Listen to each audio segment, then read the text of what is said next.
ঈদের চন্দ্র উঠলো, কুরবানির ঈদের চন্দ্র উঠলো সেদিন থেকে। কানা আলী ইবনে আবি তালিব ইকব্বিরু বাদা সালাতিল ফাজর ইয়াউমা আরাফা ইলা সালাতিল আসর মিন আখির আইয়ামিত তাশরিক। আলী রাদিয়াল্লাহু তাআলা আনহু আরাফার দিন ফজরের সালাতের পরে তাকবীর আরম্ভ করতেন আইয়ামে তাশরিকের শেষ দিনের আসর পর্যন্ত। আইয়ামে তাশরিক হলো ঈদের পরের 3 দিন, 11, 12, 13, এই 3 দিন হলো আইয়ামে তাশরিক। কুরবানির 10 তারিখ হলো কুরবানির দিন, তাহলে আরাফার দিন হলো 8 তারিখ। 8 তারিখ সকালে যারা হজ করতে যায় তাদেরকে আরাফার মাঠে, 9 তারিখ সকালে আরাফার মাঠে তাদেরকে উপস্থিত থাকতে হবে। 9 তারিখ সারাদিন গিয়ে রাত ফজর পর্যন্ত যদি মানুষ আরাফার মাঠে উপস্থিত হতে পারে তাহলে সে হজ পেয়ে যাবে। আর যদি ফজর পর্যন্ত সময়েও আরাফার মাঠে উপস্থিত হতে না পারে তাহলে হজ বাতিল। তাহলে ঈদুল আজহাতে তাকবীর শুরু হলো আরাফার দিন হতে, 9 তারিখ হতে। 9, 10, 11, 12, 13, 13 তারিখের আসরের সালাত পর্যন্ত।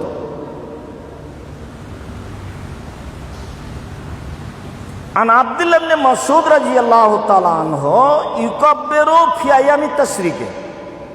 আব্দুল্লাহ ইবনে মাসউদ রাদিয়াল্লাহু তাআলা আনহু আইয়ামে তাশরিকগুলিতে কুরবানির 13, 14, 11, 12, 13তে তাকবীর পাঠ করতেন।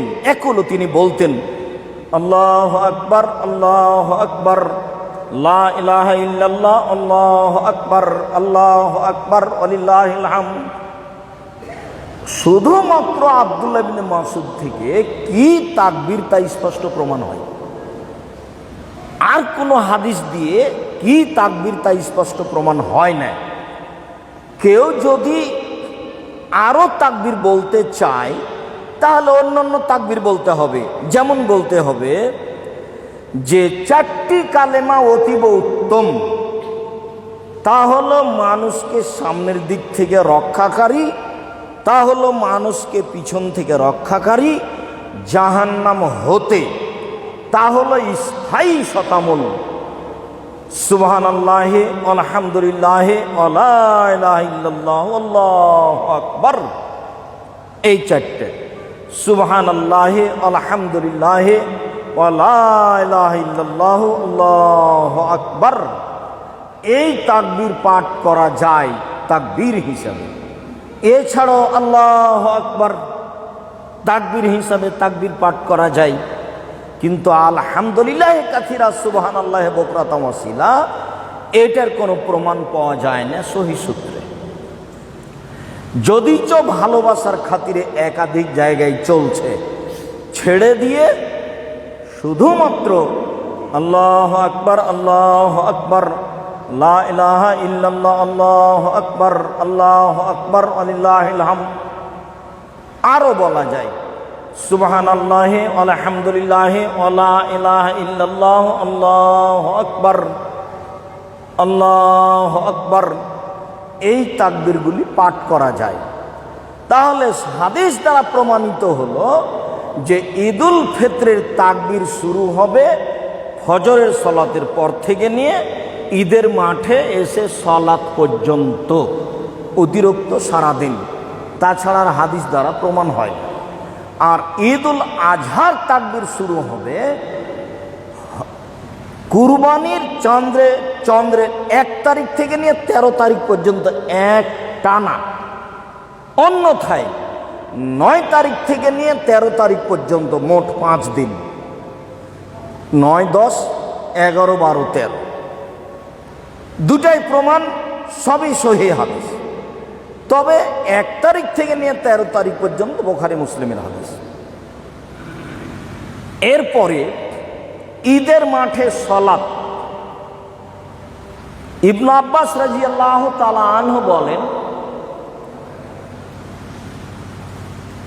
কানান নবী সাল্লাল্লাহু আলাইহি সাল্লাম ইসাল্লি রাকাতাইনি ফিল ঈদে ওয়ালা ইসাল্লি কাবলাহুমা ওয়ালা বাদাহুমা।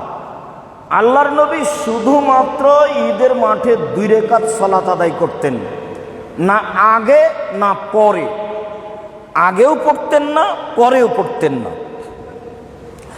আবু সাঈদ খুদরি রাদিয়াল্লাহু তাআলা আনহু বলেন যে লা ইসাল্লি নবী সাল্লাল্লাহু আলাইহি সাল্লাম শায়আন ফিল ঈদে ইল্লা ইযা রাজা মানজিলাহু সাল্লা রাকাতান।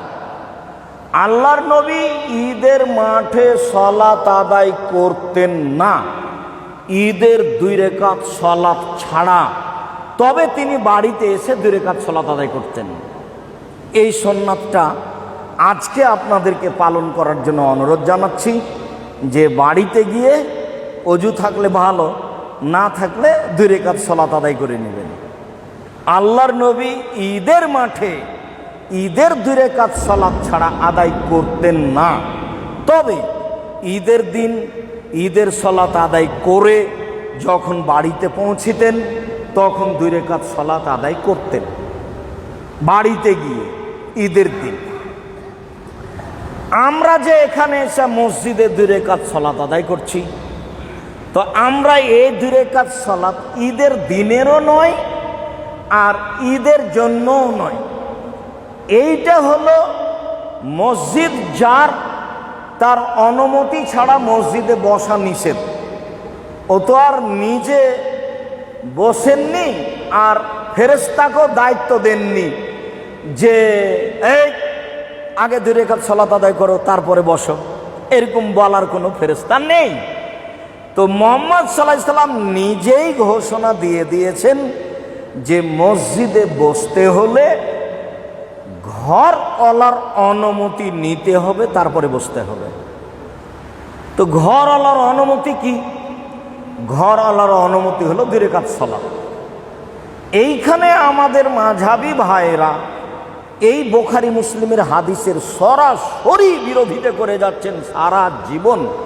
তাহলে মসজিদে ঢুকলে আগে বসবেন, কি যে ব্যাপার আল্লাহ ভালো জানে। আগে তো 2 রাকাত সালাত আদায় করতে হবে, তাছাড়া তো আমি বসতেই পাবো না। তা আগেই বসবো তারপরে 2 রাকাত সালাত আদায় করব সময়ে, এইটা হলো উল্টা। তো মসজিদে আমরা ঈদের সালাত আদায় করতে এসেছি, এ কথা ঠিক। তো ঈদের সালাত তো এখনো শুরু হয়নি, একটু দেরি আছে। তো আমরা তো মসজিদে ঈদের সালাত আদায় করতে এসেছি, তা আমরা ঘর আল্লাহর অনুমতি আগে নিই। অনুমতি হলো 2 রাকাত সালাত, যার জন্য আমরা মসজিদে সালাত আদায় করলে ঘরের মালিককে সন্তুষ্ট করার জন্য 2 রাকাত সালাত আদায় করে বসি। মনে রাখবেন, মসজিদে 2 রাকাত সালাত ঈদের নয়। মসজিদে পড়িয়েন না, স্কুল মাঠে গিয়ে করেন, স্কুল ঘরে পড়েন, কোনো একটা ভালো জায়গাতে পড়েন বৃষ্টির দিন। ঈদের সালাত ফাঁকা জায়গাতেই করতে হবে, জরুরি ফাঁকা মাঠে আদায় করতে হবে। গত জুমায় বলেছি আপনাদেরকে যে মসজিদে নববীতে 2 রাকাত সালাত আদায় করলে পৃথিবীর যে কোনো মসজিদে 2 রাকাত সালাত আদায় করলে যা নেকি হবে তার চেয়ে 1000 গুণ বেশি নেকি হবে মসজিদে আকসা আর কাবা ঘর ব্যতীত। মসজিদে আকসাতেও 2 রাকাত সালাত আদায় করলে পৃথিবীর অন্যান্য মসজিদের চেয়ে 1000 গুণ বেশি নেকি হবে। আর কাবা ঘরে 2 রাকাত সালাত আদায় করলে 1,00,000 গুণ বেশি নেকি হবে, তারও বেশি। তো মসজিদে নববীর মতো এত দামি জায়গা ছেড়ে তার উপর দিয়ে হেঁটে 500 গজ দূরে গিয়ে ফাঁকা জায়গা আল্লাহ রাসূল সালাত আদায় করলেন। এই কারণে ঈদের মাঠ সাজানো যাবে না, ঈদের মাঠ ঘেরা যাবে না, ঈদের মাঠে সামিয়ানা দেওয়া যাবে না, ঈদের মাঠে কোনো প্রকার ব্যবস্থা করা জায়েজ নয়। ঈদের মাঠে ইমামের জায়গা করা যাবে না, ঈদের মাঠে মেম্বার বানানো যাবে না, এগুলো সব না যায়।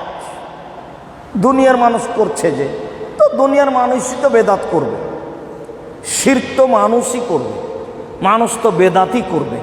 তো এত বড় বড় আলেম ওলামা, তো বেদাত তো আলেমের পক্ষ থেকেই চালু হয়েছে, সাধারণ মানুষের পক্ষ থেকে কি? আলেম ওলামাই বলেছে এভাবে করো, এভাবে করো। আল্লাহুম্মা সাল্লি আলা সাইয়্যিদিনা মাওলানা নাবিয়ানা মুহাম্মদ। তো এই দুরূদ কি মূর্খ মানুষে চালু করেছে? এক শ্রেণীর আলেম মানুষই চালু করেছে। বালাগাল ওলা বে কামালিহি কাশাফাদ্দ যাবে জামালিহি হাসনাত জামিও খেসালিহি সাল্লু আলাইহি ওয়া আলিহি। তো এই দুরূদ কি মূর্খ মানুষ চালু করেছে? এক শ্রেণীর আলেম মানুষই চালু করেছে। কাজেই বুজুর্গানের দিনের দোহাই দিয়ে সঠিক শরীয়ত পাওয়া যাবে এ কথা ঠিক নয়। দলিলের ভিত্তিতে তদন্ত করলে সঠিক শরীয়ত পাওয়া যাবে। ঈদের সালাতের কথা বললাম। এরপরে রাস্তা পরিবর্তন করে ঈদের মাঠে যেতে হবে, এটা সুন্নাত। এরপরে ঈদুল ফিতর আর ঈদুল আজহাতে যাওয়া।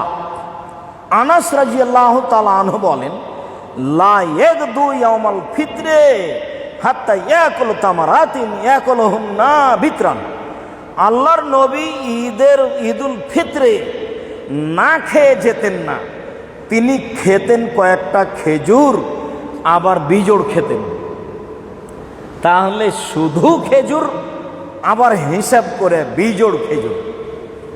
আমাদের দেশের মহিলাদেরকে অনেক রান্না করা লাগে ঈদের দিন, যার কারণেই তো তারা ঈদের মাঠে আসতে পারে না, কষ্ট হয়, ঝামেলা হয়। ভালো করে জেনে নেন, যারা সামনে আছেন, যারা দেশ বিদেশের দিনী ভাই বোন অনলাইনে আমাদের সাথে আছেন, রাসূল সাল্লাল্লাহু আলাইহি সাল্লামের সুন্নাত হলো ঈদুল ফিতরে অর্থাৎ রমজানের পরের ঈদে কয়েকটা খেজুর খেয়ে ঈদের মাঠে আসতে হবে। খেজুর না থাকলে অল্প কিছু খেয়ে বাংলাদেশের চাঁপাইনবাবগঞ্জ জেলা অনুযায়ী পিঠে আন্ধাসা খেয়ে আসতে হবে, আর না হলে অন্যান্য জেলা অনুযায়ী একটু সেমাই খেয়ে আসতে হবে বা একটু তেল পিঠা খেয়ে আসতে হবে। তো এত কিছু নয়, বন্ধু বান্ধব আত্মীয় স্বজন সবার জন্য এত প্রস্তুতি নয়, এত প্রস্তুতি পরে। এই সিদ্ধান্ত পরিহার করতেই হবে, নইলে আপনি ঈদুল ফিতরের সুন্নাত বাস্তবায়ন করতে পারবেন না। না সকালে সকালে আসতে পারবেন, না মহিলাদেরকে নিয়ে আসতে পারবেন।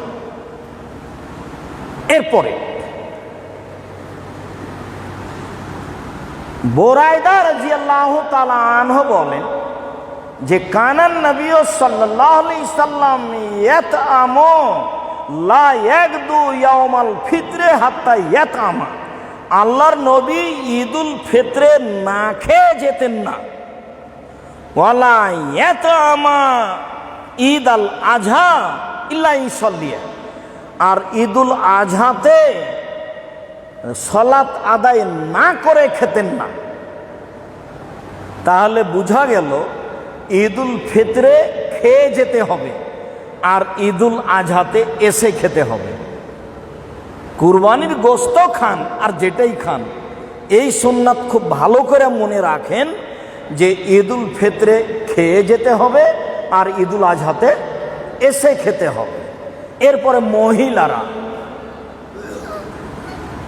আবু সাঈদ খুদরি রাদিয়াল্লাহু তাআলা আনহু বলেন, রাসূল সাল্লাল্লাহু আলাইহি সাল্লাম উম্মু আতিয়া রাদিয়াল্লাহু তাআলা আনহা বলেন, উমিরনা নুখরিজাল হুইয়াজ ফিল ঈদাইনে ওয়া যাওয়াতিল খুদুরে।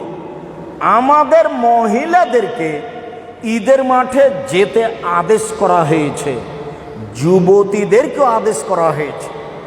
তিনি বলেছেন ইয়াশহাদনা জামাতাল মুসলিমিন ওয়া দাওয়াতাহুম, মহিলারা গিয়ে মুসল্লিদের দুয়াতে শরীক হবে আর তাদের খুতবা বক্তব্যে শরীক হবে।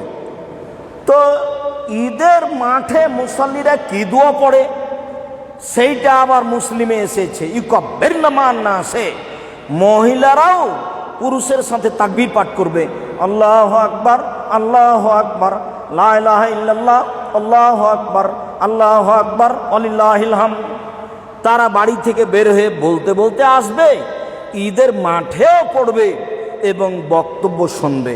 যখন আদেশ হয়ে গেল কালা ইমরাতুন, তখন একজন মহিলা বলল, ইয়া রাসূলুল্লাহ ইহদানা লাইসা লাহা জিলবাব, আল্লাহর নবী আমাদের কারো কারো তো চাদর নেই, চাদর ছাড়া আমরা ঈদের মাঠে যাব কি করে? তখন তিনি বললেন, লেতুল লিবাসাহা সাহেবাতুহা মিন জিলবাবিহা, তাহলে কোনো সঙ্গী সাথী বান্ধবী তাকে চাদর দিবে। তাহলে মহিলাদেরকে ঈদের মাঠে যেতে হবে কারো চাদর ধার করে নিয়ে। আগে মানুষ আত্মীয় স্বজনের বাড়িতে গেলে কারো কাপড় চেয়ে নিয়ে যেত, এখন তো সবারই 3 জোড়া 4 জোড়া 10 জোড়া করে কাপড় আছে, এখন তো আর চাওয়া লাগে না। তবে হাদিসে বোঝা গেল যে মহিলারা ঈদের মাঠে যাওয়ার জন্য আরেকজন মহিলার কাপড় চেয়ে নিয়ে যেতে পারে। ঈদের মাঠে মহিলাদেরকে যেতেই হবে, যেতে বাধ্য।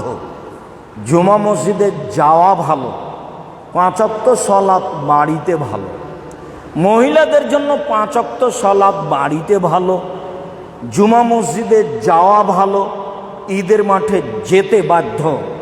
যারা আপনারা দিনী ভাই বোন, বিশেষভাবে আমার দিনী বোনেরা সামনে আছেন, দেশ বিদেশ হতে অনলাইনে আমাদের সাথে আছেন, সবাইকে আমরা অনুরোধ জানাচ্ছি ঈদের সালাতের ব্যাপারে আপনি এইভাবে প্রস্তুত থাকুন। আবু সাঈদ খুদরি রাদিয়াল্লাহু তাআলা আনহু বলেন যে খারাজান নবী সাল্লাল্লাহু আলাইহি সাল্লাম ইয়াউমাল ফিত্রে ওয়াল আযহা ফাওয়ালু শাইইন ইয়াবদা বিহি সালাহ, আল্লাহর নবী ঈদুল আজহাতে ঈদুল ফিত্রে গিয়ে প্রথমে সালাত আদায় করতেন। প্রথমে কোনো বক্তব্য চলবে না, কোনো কথা চলবে না, এমনকি কেউ দাঁড়িয়ে বলে দিতে পারবে না যে আপনারা বলেন আল্লাহু আকবার, আল্লাহু আকবার, লা ইলাহা ইল্লাল্লাহ, আল্লাহু আকবার, আল্লাহু আকবার, ওয়ালিল্লাহিল হামদ। তবে নিজ নিজ গতিতে বলবে, বক্তব্য চলবে না, বলে দিতে পাবে না, ধারাবাহিকভাবে কেউ কথা বলতে পাবে না। সর্বপ্রথম সালাত, সুমাইন সারাফা, তারপর আল্লাহ রাসূল মুসাল্লির দিকে ঘুরে দাঁড়াতেন, ওয়াক মুকাবিলান নাস, এইভাবে মুখামুখি হয়ে দাঁড়াতেন, যেভাবে আছে মুখামুখি হয়ে দাঁড়িয়ে ফায়াজুহুম, তিনি বক্তব্য দিতেন। বক্তব্য দিতে দিতে এইভাবে আসলো, ফাআতান নিসা, তিনি মহিলাদের কাছে আসলেন, ফাওয়াদাহুন্না, তিনি তাদের উপদেশ দিলেন, ওয়া যাক্কারাহুন্না, তিনি তাদের অনেক উপদেশ দিলেন, ওয়া বিসাদকা, তাদের তিনি দান করতে বললেন। এবার চলেন দান। আবু সাঈদ খুদরি রাদিয়াল্লাহু তাআলা আনহু বলেন, রাসূল সাল্লাল্লাহু আলাইহি সাল্লাম ঈদের মাঠে গিয়ে মহিলাদের সামনে যখন গেলেন তখন তিনি বলছেন, মাইক এরকম ব্যবস্থা ছিল না, পুরুষের সামনে বক্তব্য দেওয়ার পরে আবার তিনি মহিলাদের ওখানে গিয়ে বক্তব্য দিতেন।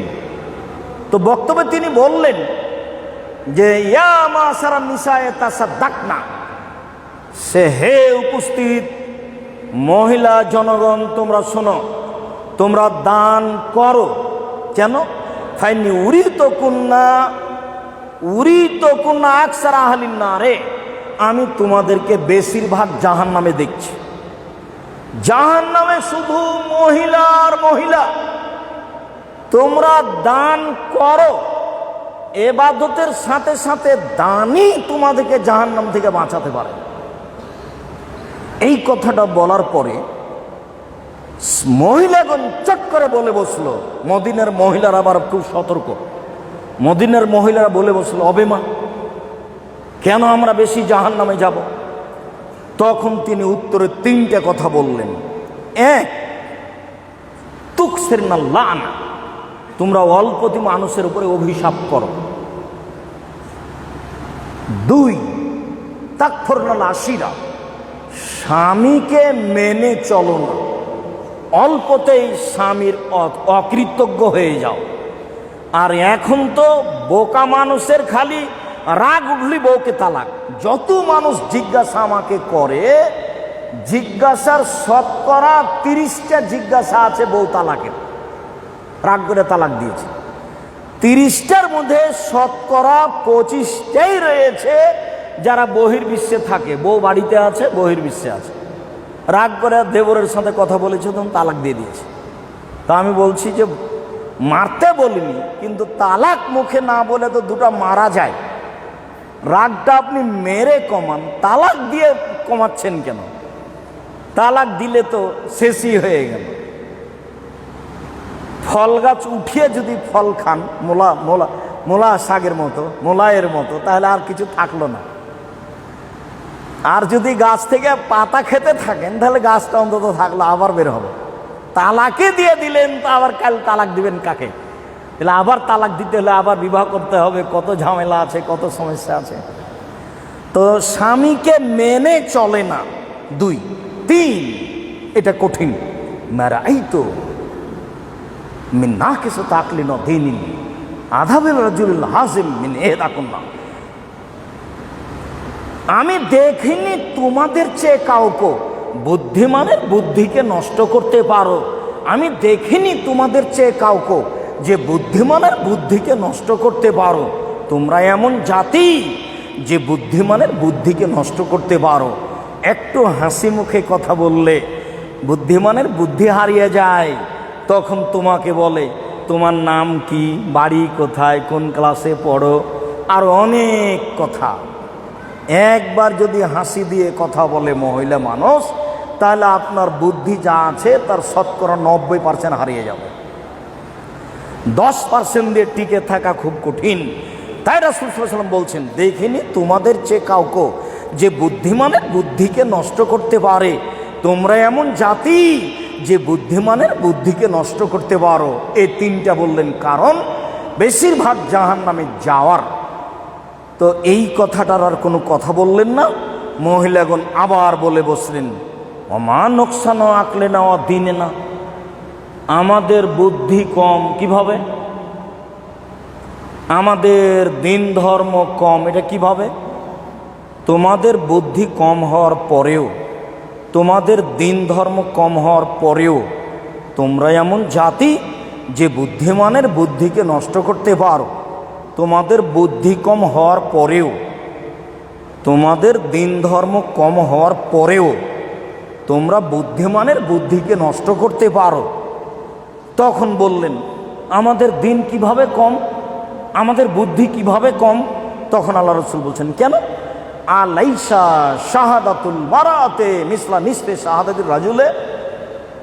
একজন পুরুষের সাক্ষী সমান 2 জন পুরুষ নয়, 2 জন মহিলা নয়।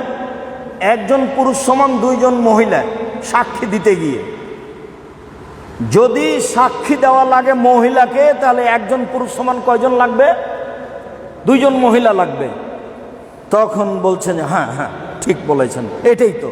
তখন রাসূল সাল্লাল্লাহু আলাইহি ওয়াসাল্লাম বলছেন, ফাযালিকা নোকসান আকলেহা, এটাই হলো তাদের বুদ্ধি কমের প্রমাণ। বুদ্ধি কম, এই জন্য একজনের জায়গায় 2 জন লাগে। তারপর বলছেন, আলাইসা লাম তাসুম তুসাল্লি ওয়ালাম তুসাল্লি ওয়া তাসুম। এ জাহাজাত যখন ঋতুবতী হয় তখন সালাত আদায় করে না, সিয়াম পালন করে না। ঘটনা তাই নয় কি? যখন ঋতুবতী হয় তখন সালাত আদায় করে না, সিয়াম পালন করে না। কুল্লা নাম, জি হ্যাঁ জি। আমাদের যখন ঋতু হয় তখন আমরা সালাত আদায় করি না, সিয়াম পালন করি না। তখন আল্লাহ রাসূল বলছেন, ফাযালিকা নোকসানো দিনহা, এটা হচ্ছে তাদের দিনের ঘাটতি। বুখারী মুসলিম। তাহলে মহিলাদেরকে অতিরিক্ত দানের জন্য বললেন। যারা আপনারা দিনী বোন আছেন আর যারা অনলাইনে আমাদের সাথে পৃথিবীর যে কোনো প্রান্ত থেকে আছেন, আপনারা দান খায়রাত করে নিজেকে জাহান্নাম থেকে বাঁচানোর চেষ্টা করেন। সবার জন্য জরুরি, আপনাদের জন্য আরও জরুরি। এবার আমরা আমাদের আলোচনার শেষের দিকে চলে আসছি। রাসূল সাল্লাল্লাহু আলাইহি সাল্লাম 12 তাকবীরে ঈদের সালাত আদায় করতেন। প্রথম রাকাতে 7 কেরাতের পূর্বে, প্রথম রাকাতে 5 কেরাতের পূর্বে। তবে তাকবীরে তাহরিমা ব্যতীত যদি কেউ তাকবীর দেয় তাহলে হবে 13। আর যদি তাকবীরে তাহরিমা সহ ধরে তাহলে হবে 12, 7, 5, 12। সব তাকবীরে হাত উঠাতে হবে, এটাই সহি। যদিও রাসূল সাল্লাল্লাহু আলাইহি সাল্লাম থেকে স্পষ্ট প্রমাণ হয় না, সাহাবীগণ থেকে সব তাকবীরে হাত উঠাতে হবে, এটাই প্রমাণ হয়। তারপরে চলে আসলাম ফিতরা। বিগত জুমে আমরা ফিতরার বিষয়টি খুব স্পষ্টভাবে বলেছি, আবারও বলছি যে আব্দুল্লাহ ইবনে উমর বলছেন আল্লাহর নবী ফিতরা ফরজ করেছেন 1 সা খেজুর অথবা 1 সা জব, দাস দাসীর উপরে, স্বাধীন পুরুষ নারীর উপরে, পুরুষের উপরে, মহিলার উপরে, ছোটর উপরে, বড়র উপরে, যারা মুসলমান ঈদের দিন জন্ম নিয়েছে যে, তার কি ফিতরা দিতে হবে? অনেকে বলতে চেয়েছেন ঈদের মাঠে যাওয়ার পূর্বে জন্ম নিলে তার ফিতরা দিতে হবে। অনেকে বলতে চেয়েছেন ফজরের আজানের পূর্ব মুহূর্তে জন্ম নিলে ফিতরা দিতে হবে। সব মিলে বোঝা যায় যখন রমজান শেষ হয়ে গেছে, সূর্য ডুবে গেছে, এই মুহূর্ত পর্যন্ত ছেলে মেয়ে জন্ম নিলে ফিতরা দিতে হবে। তবে সূর্য ডুবে যাওয়ার পরে ছেলে মেয়ে জন্ম নিলে ফিতরা দিতে হবে না, কেননা ফিতরা তো হবে পবিত্রতার জন্য। তো এখন তো শাওয়াল ঢুকে গেছে, কাজে এই হুকুম প্রযোজ্য হবে না, এটাই ঠিক। সবাকেই ফিতরা দিতে হবে। ফিতরা দিতে হবে খেজুর থেকে 1 সা, জব থেকে 1 সা, গম থেকে 1 সা, কিশমিশ থেকে 1 সা, পনির থেকে 1 সা, খাদ্য থেকে 1 সা। পৃথিবীর যে কোনো খাদ্য যারা খায় তারা 1 সা ফিতরা দিবে। মদিনার সা অনুযায়ী এখনো বাংলাদেশে চাউল গম মাপলে 2 কেজি 500 গ্রাম, 2 কেজি 400 গ্রাম, 2 কেজি 300 গ্রাম এমনটা হতে পারে। ইরাকের সা দিয়ে চাউল শস্য মাপলে 3 কেজি, 3.25 কেজি, 3.5 কেজি হতে পারে। যেহেতু ভারত, বাংলাদেশ, পাকিস্তানের শতকরা 95 জন দিনী মুসলিম ভাই বোন মাযহাব মেনে চলেন, তারা ইরাকের হিসাব করে মুয়াবিয়া রাদিয়াল্লাহু তাআলা আনহুর ফতোয়া অনুযায়ী অর্ধ চাউলের মূল্য ধরে টাকা ফিতরা দিয়ে থাকেন। আবু সাঈদ খুদরি রাদিয়াল্লাহু তাআলা আনহু বলেন, আমরা রাসূলের যুগে শস্য ফিতরা দিতাম, দিয়ে আসছিলাম। আল্লাহর নবী চলে গেলেন, আবু বকর সিদ্দিক গেলেন, উমর রাদিয়াল্লাহু তাআলা আনহু গেলেন, উসমান রাদিয়াল্লাহু তাআলা আনহু গেলেন, আলী রাদিয়াল্লাহু তাআলা গেলেন, বা এরকম সময়ে মুয়াবিয়া রাদিয়াল্লাহু তাআলা আনহু সিরিয়া থেকে আসলেন। এসে হজ করতে বা উমরা করতে জনগণের সামনে বক্তব্য দিলেন। ফাকাল্লামা ফিমা কাল্লামান নাস, তিনি জনগণের সামনে বক্তব্যে সেদিন যা বললেন তাতে তিনি বললেন যে ইন্নিলা ওরা, আমি মুয়াবিয়া মনে করি, আন্না মুদ্দাইনে মিন সামারাই সাম, সিরিয়ার অর্ধ সা গম তা দিল সান মিন তামারিন, মদিনার 1 সা খেজুরের সমান। সিরিয়ার অর্ধ সা গমের মূল্য মদিনার মক্কার 1 সা খেজুরের সমান। এইটা বক্তব্য দিলেন। ফাখাজান নাস বেজালিকা, জনগণ তখন অর্ধ সা ধরে নিল। অর্ধ সা ইরাকে চালু হলো। ইরাকে চালু হওয়ার কারণে, যেহেতু ইমাম আবু হানিফা রাহিমাহুল্লাহর বাড়ি ইরাক, কাজে ইরাক থেকে চালু হওয়া ইসলাম সারা পৃথিবীর যেখানে যেখানে গেল সবাই অর্ধ সা নিল। তখন আবু সাঈদ খুদরি বললেন, ও আম্মা আনা ফালা আজালো কুন্ত উখরেজহু কামা কুন্ত উখরেজু ফি জামিন নবী সাল্লাল্লাহু আলাইহি সাল্লাম, আমি রাসূলের যুগে 1 সা বের করতাম, এখনো 1 সা বের করব। মাইস তো যতদিন বেঁচে থাকবো আমি 1 সাই বের করব। ফাকালা রাজুলুন মিনাল কওমে, তখন একজন লোক দাঁড়িয়ে বলল যে কেন মুদ্দাইন মিন কামিহিন, অর্ধশা গম দিলে হবে না? তখন তিনি বললেন লা তিলকা কিমাতো মুআবিয়া রাদিয়াল্লাহু তাআলা আনহু, আরে এইটা তো মুআবিয়া রাদিয়াল্লাহু তাআলার মূল্য হিসাব, আরে এইটা তো মুআবিয়া রাদিয়াল্লাহু তাআলার মূল্য হিসাব, লা মালহা ওয়ালা আকবালহা, আমি তার প্রতি কখনো আমল করব না, আমি তাকে কবুল করব না, আমি তাকে কবুল করব না, আমি তাকে কখনো তার প্রতি আমল করব না। ওয়ালা আখরজ আবাদান ইল্লা শান, আমার জীবনে কোনোদিন একসা ছাড়া আমি শস্য ফেতরা বের করব না। তিনি অর্ধশও না করলেন, তিনি মূল্য না করলেন, যার জন্য কিয়ামত পর্যন্ত কোনোদিনও অর্ধশা ফেতরা দেওয়া হবে না, মূল্য ধরে ফেতরা দেওয়া হবে না, দিলে হবে রাসূল সাল্লাল্লাহু আলাইহি সাল্লামের সরাসরি বিরোধী আমল, ফলাফল ভালো হবে না। মর্মে দেশ বিদেশের দিনী ভাই বোনকে বিনীত অনুরোধ জানিয়ে বলছি যে খারাপ লাগলেও কষ্ট হলেও রাসূল সাল্লাল্লাহু আলাইহি সাল্লামের সুন্নাত অনুযায়ী আমল করাই উত্তম হবে। তা হলো মাথা পিছু একসা করে ফেতরা দিতে হবে, চাউল গম আরও কিছু, আর দিতে হবে ঈদের মাঠে যাওয়ার পূর্বে, এটাই সুন্নাত। তবে একদিন আগে 2 দিন আগে দেওয়া যায়, সহিহ হাদিস আব্দুল্লাহ ইবনে উমর থেকে।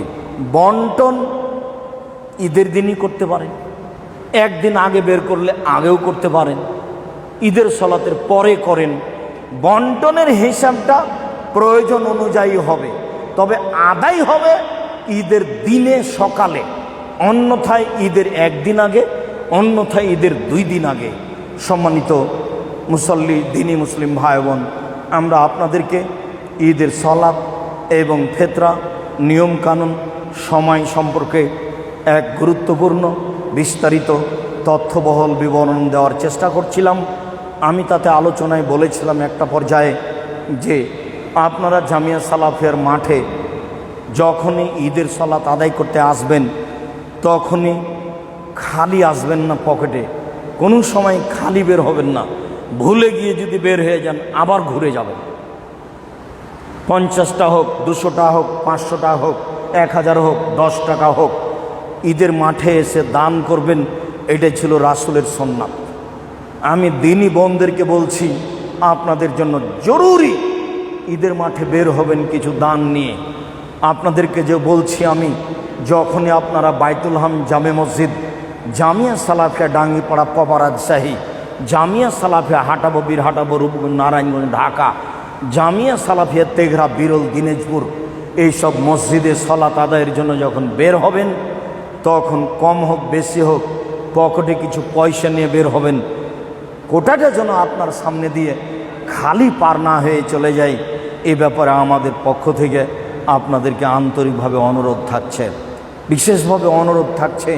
এদেশে বাংলা, ইংরেজি, আরবি উন্নত মানের শিক্ষার বড় মাধ্যম জামিয়া সালাফিয়া 2013 সালের 24শে আগস্ট রোজ মঙ্গলবার, 2013 সালের 24শে আগস্ট রোজ মঙ্গলবার হাটাবো বীরহাটাবো রূপগঞ্জ নারায়ণগঞ্জ ঢাকার কাঁঠাল গাছের নিচে বলেছিলাম আমার হাতে টাকা নেই, এ কথা সত্য, এখানে প্রতিষ্ঠান গড়বে, এ কথা সত্য, ইনশাল্লাহ গড়বেই গড়বে।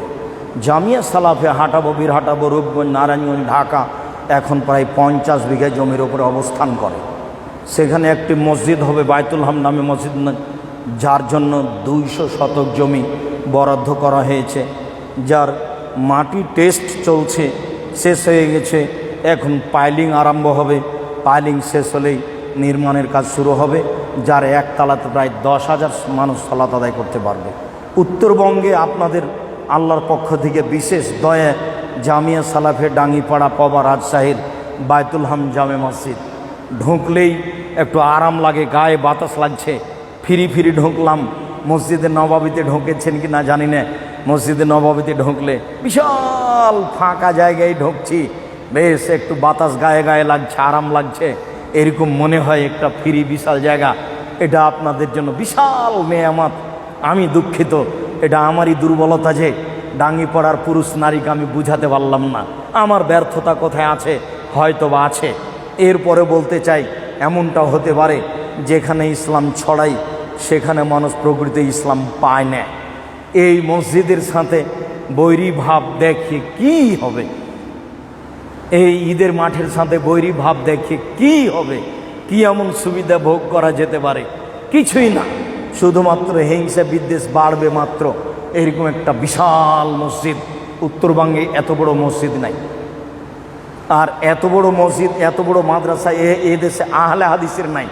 এখানে প্রায় 2000 ছেলে পড়াশোনা করে, প্রায় 850-900 মেয়ে পড়াশোনা করে, প্রায় 3000 ছেলে মেয়ে এখানে পড়াশোনা করে। প্রায় 25 বিঘা জমির উপরে এই প্রতিষ্ঠান অবস্থান করে ছেলেদের। বিশাল ব্যাপার। 305 জন এতিম রয়েছে, প্রায় 500 জন অসহায় ছেলে মেয়ে রয়েছে, 250 জন শিক্ষক শিক্ষিকা কর্মচারী রয়েছে। সব মিলে এখন প্রতি মাসে বেতন লাগে 26 লক্ষ। সময়ের গতিতে আরও বাড়বে। রামাজান পরে বহির্বিশ্ব থেকে শিক্ষক আসছেন, তখন তাদের বেতন আরও বেশি হয়ে যাবে। মর্মে আমি আবারও অনুরোধ জানাচ্ছি, 2016 সালের 17ই ফেব্রুয়ারি রোজ বুধবার জামিয়া সালাফিয়া ডাঙ্গিপাড়া পবার মাটিতে 4:30-5টার সময় বলেছিলাম আমার হাতে টাকা নেই, এ কথা সত্য। এখানে প্রতিষ্ঠান গড়বে, এ কথা সত্য। আজকে আপনারা এই জামিয়া সালাফিয়া ডাঙ্গিপাড়ার মাঠে এই প্রতিষ্ঠান দেখছেন। মর্মে আমার সমস্ত দিনী ভাই বোনকে আন্তরিকভাবে জামিয়া সালাফিয়ার জন্য দোয়া করার ব্যাপারে অনুরোধ রইল। নিজের কল্যাণের জন্য যেমন দোয়া করেন, একটু জামিয়া সালাফিয়ার জন্য আন্তরিকভাবে দোয়া করবেন। দোয়াটি হলো, আল্লাহ তুমি জামিয়া সালাফিকে কবুল করো। এইটুকু অনুরোধ রেখে আমার সকল দিনী ভাই বোনের সার্বিক কল্যাণ কামনা করে, দূর দূরান্ত থেকে কষ্ট করে এসেছেন, আপনাদের সার্বিক কল্যাণ কামনা করে আজকের ঈদের সলাতের পরবর্তী কথা বক্তব্য এখানে শেষ করলাম। সুবহানাক আল্লাহুম্মা ওয়া বিহামদিকা আশহাদু আল্লা ইলাহা ইল্লা আনতা আস্তাগফিরুকা ওয়া আতুবু ইলাইক। আসসালামু আলাইকুম ওয়া রাহমাতুল্লাহ।